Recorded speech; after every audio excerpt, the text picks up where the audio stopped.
y'all? It's your girl Lyrical. I'm gonna answer a few questions that people sent in. I love getting your questions. If you think of something else, you can drop it in the comments, shoot it in the DMs. I will add it to a video and answer them for you. I appreciate everybody for checking me out. Miss Lawton Records, your girl Lyrical, Dallas, Texas. Let's get it. I've been rapping. I've been freestyling since I was like 8 or 9. I was freestyling with my big brother Ben. Like, that's what we used to do. We would play music. We would record over the tapes. You know, we had the tapes at that time. We would record. You know, you hold the 2 buttons at the same time. We used to do that all the time. But yeah, freestyling in the room. I was a kid. Like, I was always doing that. I also wrote poetry. When I was 14, I had my first poem published in the International Library of Poets. I had won a competition. That poem was called Color of Change. Ironically, definitely states all the things that we went through today, or that we're going through today, and I was 14. But yeah, I was in high school on the bus, beating with the pens and pencils. I was freestyling. I was freestyling in class. I would freestyle in the cafeteria. Like, most of the time I was the only girl. And yeah, I was murdering something. Anybody that went to school with me knows that's what I did. And then as far as professionally or dropping my first official project, I didn't do that until I got with Miss Lawton Records in Mallar. I did that when I was 21. And I've been making music ever since then. Who did I grow up listening to? Everybody. Like, I was a radio junkie. I still am. I love my music. Like, you know, you could take away the phone, you could take away all that stuff when I was a girl, but my radio was like life. My radio and my books. I love reading. I listen to everybody, but you know, I grew up in the 90s, so I'm an 80s/90s baby. You know, I came in on the very end of that. So, I mean, everybody, Pac, Biggie, No Limit, UGK, SUC, like, these are my favorites. Cash Money, that kind of made up more of who I am. Trina, Kim, Missy, all of these individuals, Queen, Raw Digga, MC Light, I still listen to them. Yo-Yo, I can go on and on and on. Lady of Rage, like, I could just continue. I listen to everybody. I definitely listen to everybody. Who inspired me?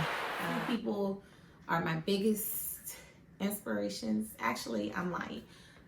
3 people are my biggest inspirations. Aaliyah was always my favorite artist. I was in junior high school when she passed away. I will never forget that. I actually performed one of her songs in the talent show. One in a Million is my favorite song of all time. It still is. And Beyonce is still my biggest inspiration to this day. I love the way she represents for female empowerment. I love her work ethic, her talent, and the way she works, as hard as she works, is unmatched. And so definitely a role model.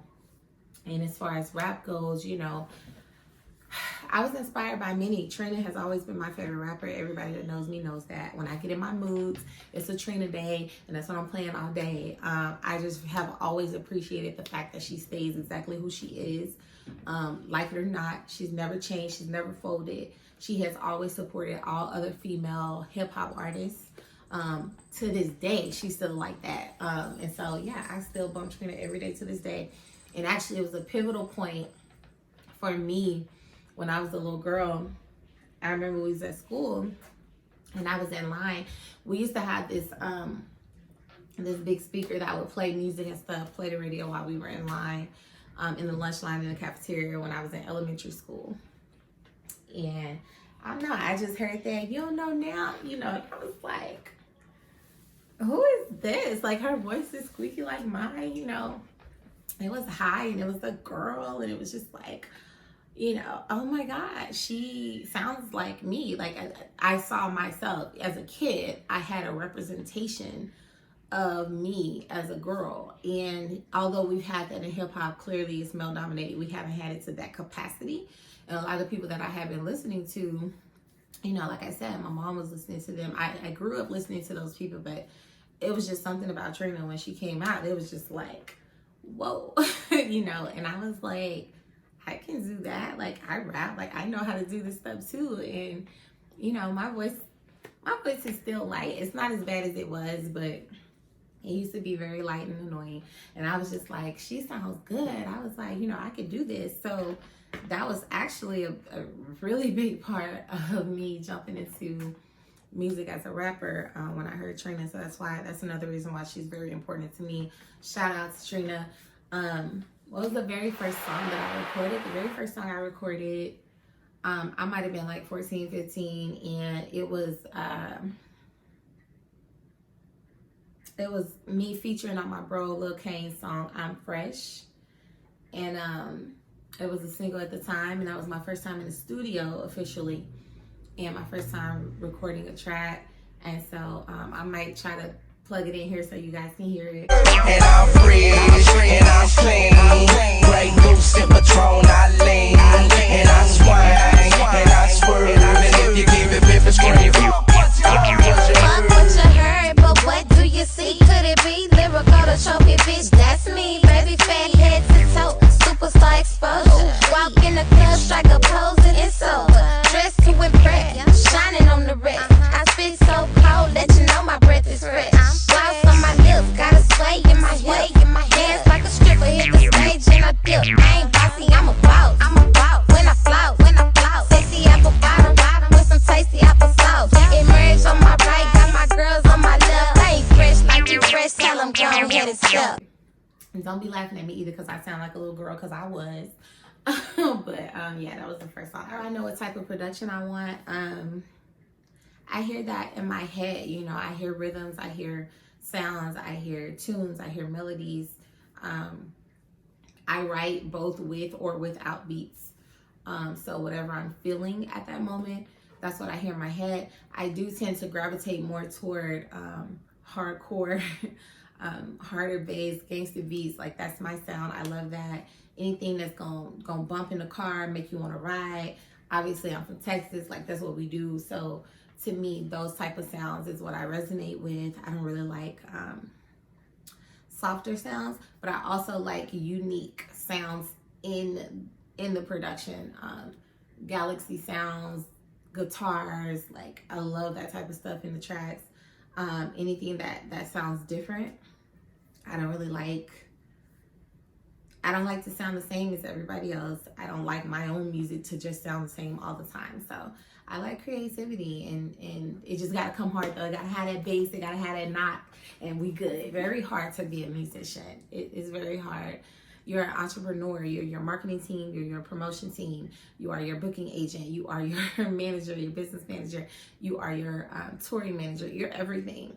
Like, you have to be everything for yourself. You can't depend on anybody else to come in and just say that they can take you there. You are your own investor.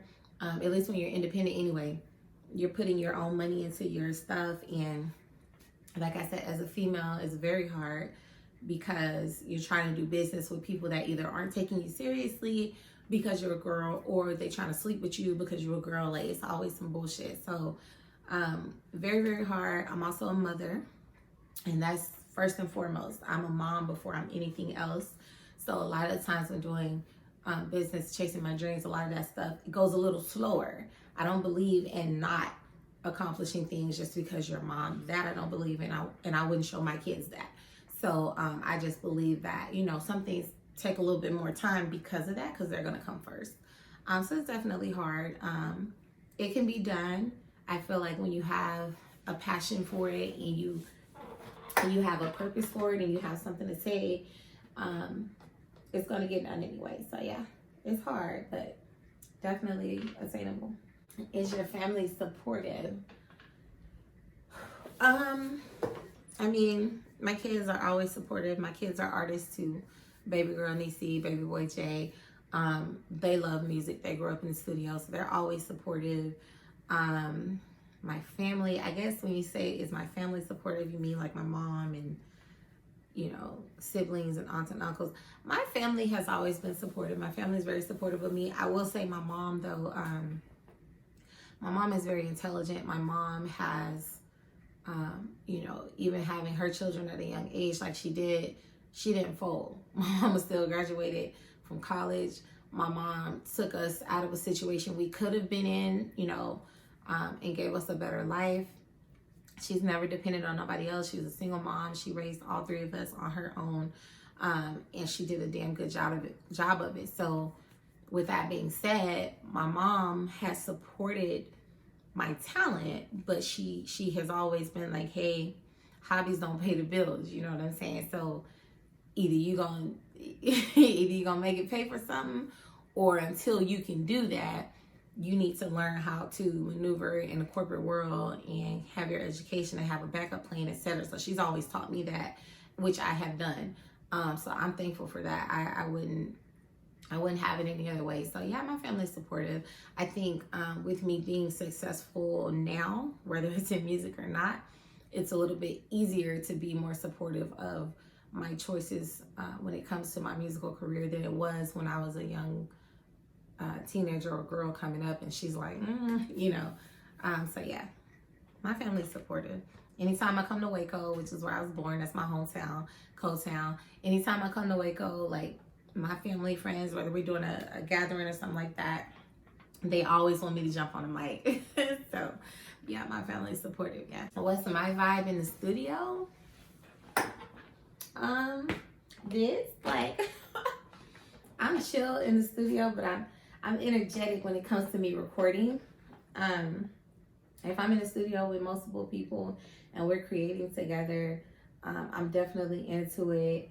I'm not the person that's like, man, let me let you hear this hook. Let me let you hear this verse. Da, da, da. I'm like, nah, you'll hear that shit when I record it. Like, that's just me. I like to go in there, get my shit done, write down what I'm gonna write, know my shit before I get on the mic and spit. Like, that's my vibe in the studio. If I'm recording or not recording, I love having people around me. I love being able to help other people with creativity. I love when people ask my opinion about music.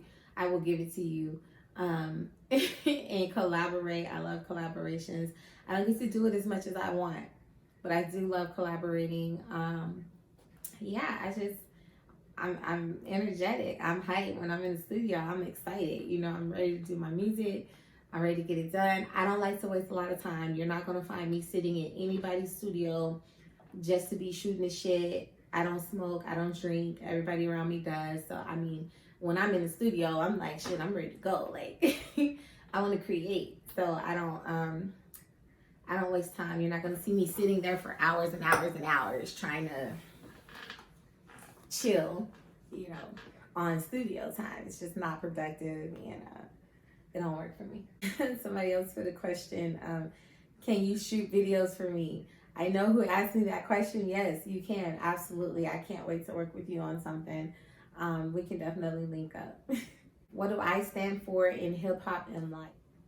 I think it's related. I mean, I'm just my authentic self. I am a person that I believe in standing up for yourself. I believe in having a voice. I don't believe in conforming to the norm. That's how I am in hip hop. That's how I am in life. Hip hop has a purpose. It always has. People may not see it as much now, but it definitely has a purpose for people to tell them their stories, for people to inspire the next person, for you to lead a generation, lead a nation. Like, that's what hip hop was created for. And that's what I still believe in. So as far as life, I think it's the same way. You need to have a purpose. You need to find your purpose. You need to be doing something and contributing in some sort of way. You can't just be sitting on your ass, not doing nothing, not giving a damn about nothing. I'm not like that in music. I'm not like that in life. I believe in empowering other women, especially my Black women. I'm just going to lay that out. I am definitely a believer in empowering my Black women. We need that type of support and protection, and it's a conversation now, and it's making the, you know, the waves and the headlines, but it's always been that. We need to do better. So yeah, I think in hip hop and in life, what I stand for is unity, protection, progression, making a better life for yourself, moving our people forward along. That's what I stand for. What's the hardest challenge being a female entrepreneur? I kind of touched on it a little bit earlier, but it's definitely a challenge. Being a female entrepreneur, especially, like I said, if you have kids. I am a mother. I am an activist. I am an artist. I am all of those things. Come here, KK. Why are you trying to get in my video? You need to go over there with Jada. Y'all so extra. Okay. It definitely is hard being a female entrepreneur. You know, I'm a mom. I have kids that I have to breathe life and reflection into. And so, yeah, I got to take care of them. I have to be a voice for many that are not, that can't speak for themselves. I have to be a role model.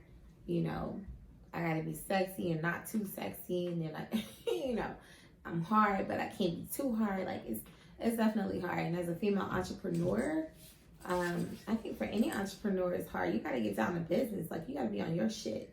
So you can't have a lot of distractions. There's many things that can distract you as a female. You know, you have friends, typically you're the caregiver.